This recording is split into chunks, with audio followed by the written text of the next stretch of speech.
अगली सफ, पहली सफ तुम्हारे लिए सवाब के एतबार से सबसे अफजल सब है, सबसे अफजल सफ है। और जो लोग पहली सफ में नमाज पढ़ने का सवाब कितना है ये नहीं जानते, अगर उनको मालूम हो जाए, आए लोगों, अगर तुम्हें ये मालूम हो जाए कि अगली सफ में नमाज पढ़ने का सवाब कितना है, तो तुम लोग लड़ने लगोगे अगली सफ के लिए, अगली सफ के लिए, पहली सफ के लिए लड़ने लगोगे। कुरान अंदाजी की नौबत आ जाएगी, पर्चियां फेंकी जाएंगी पहले सफ में नमाज पढ़ने के लिए।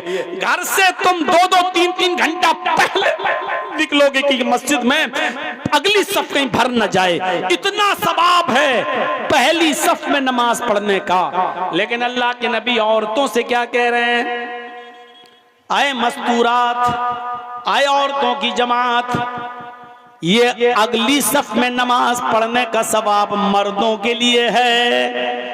खैरु सुफूफिर रिजाल अव्वलुहा व शर्रुहा आखिरुहा, मर्दों की पहली सफ सवाब के एतबार से सबसे बेहतर है। व शर्रुहा आखिरुहा, और आखिरी सफ, पिछली सफ सबसे बुरी सफ है सवाब के एतबार से मर्दों की।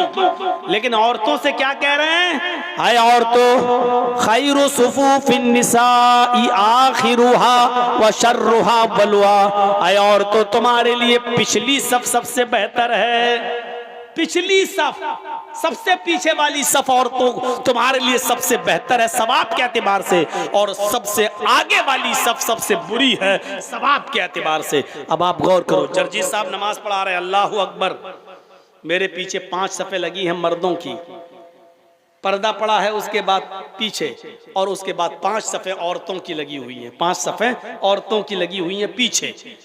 पहली सफ में मर्द हैं, मर्द की पहली सफ सवाब के एतबार से सबसे बेहतर है।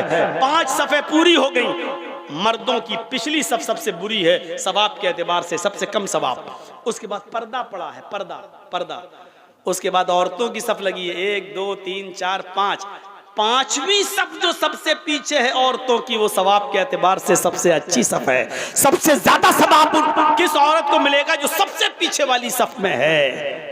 और सबसे कम सवाब किसको मिलेगा? जो सबसे आगे वाली सफ में है। औरत को पिछली सफ में सबसे ज्यादा सवाब मिलेगा। क्यों? क्योंकि वो मर्दों से उतनी ही ज्यादा दूर है। पहले तो औरतों को चाहिए कि वो